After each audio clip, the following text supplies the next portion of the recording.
Hi there, it's Robin from Care 7. I'm glad you're here. And we're going to continue building our toolbox of skills and resources for helping manage our stress and overwhelm that can come from going through a life-changing event. So the next technique that I want to introduce is using body language as an instrument of self-confidence, empowerment, and safety.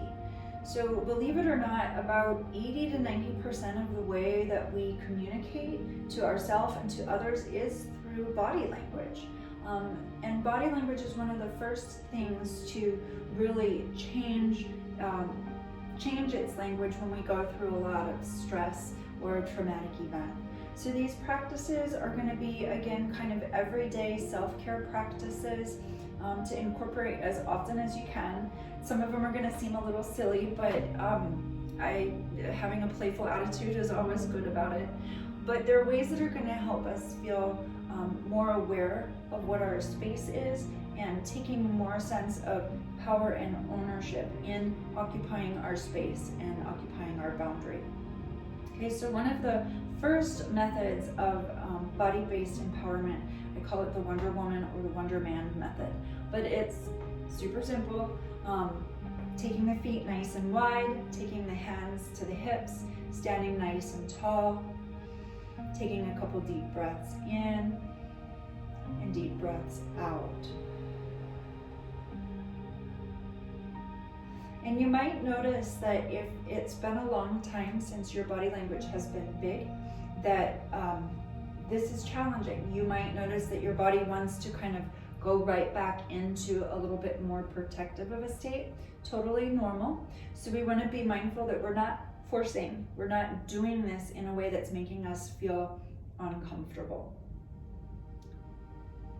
Second variation would be to keep the arms there and extend the hands out in front.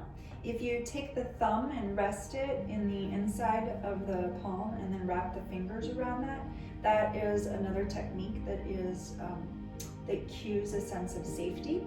So you can take the thumb to the inside of the hand and you can, again, kind of occupy your space. And doing some deep breathing. If it feels welcoming, you can always make statements that accompany this, like something as simple as, this is my space. This is my safe space. Anything that feels natural to you. And if your arms fatigue, you can go back into Wonder Woman.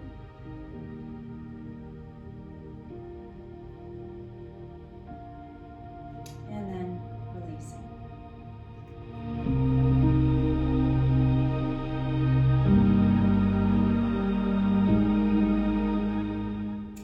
Another one for kind of occupying your space and taking in a sense of security in the body is to simply just hold your hands out, really pressing the palms as if you're pushing the walls away.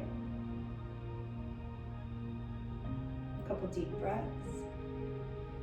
You can hold for as long or as little as you wish, moving the hands forward, pushing away, noticing your space.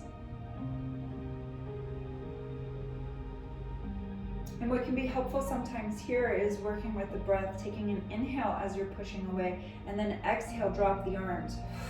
Inhale, lift the arms, push away. Exhale, drop, and continue. Inhale, lift the arms, push away.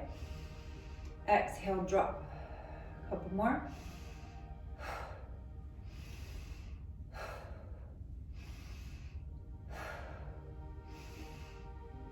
If you want to do that on the outside, you can as well. If you get dizzy or lightheaded, obviously have a seat and you can do the same thing in seated. So this is just a way of holding your space. You can work behind you at the same time as in front, just taking one hand behind and one hand back and alternating that way.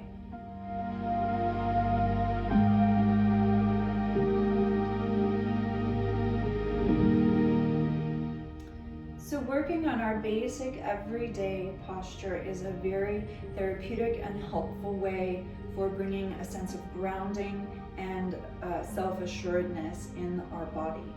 Most of the time we tend to round through the shoulders, we kind of cave in through the belly. We go inward, and certainly after a very stressful event, our body language typically gets a little bit smaller. And so as we're slowly trying to come back into our self, and as we're trying to heal, we want to slowly encourage the body to be a little bit open again.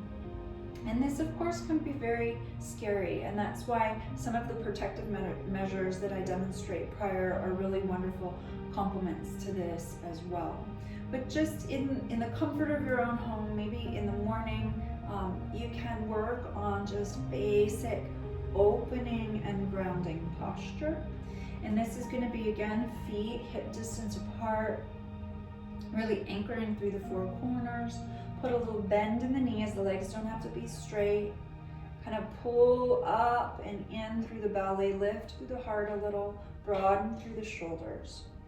Palms forward to help soften or open the shoulders a little bit more. And then the base of the skull, we want to be over the base of the tailbone as much as we can. And a lot of times when we are very, very stressed, the chin either comes in and the head rounds a lot, or if we're stuck in fight, flight, freeze, our chin is often kind of out a lot and the shoulders down. And what that does is it actually puts a tremendous amount of pressure in the neck and in a lot of the nerves that help us calm down. So when we can lengthen and open that part of the neck and take that pressure off of those nerves, we're taking the pressure literally off of the part of the brain that's freaking out, that's feeling a state of threat. So just opening the body in itself is going to initiate a calming response. Okay, so just standing nice and tall, and then finding that belly breath that we talked about before.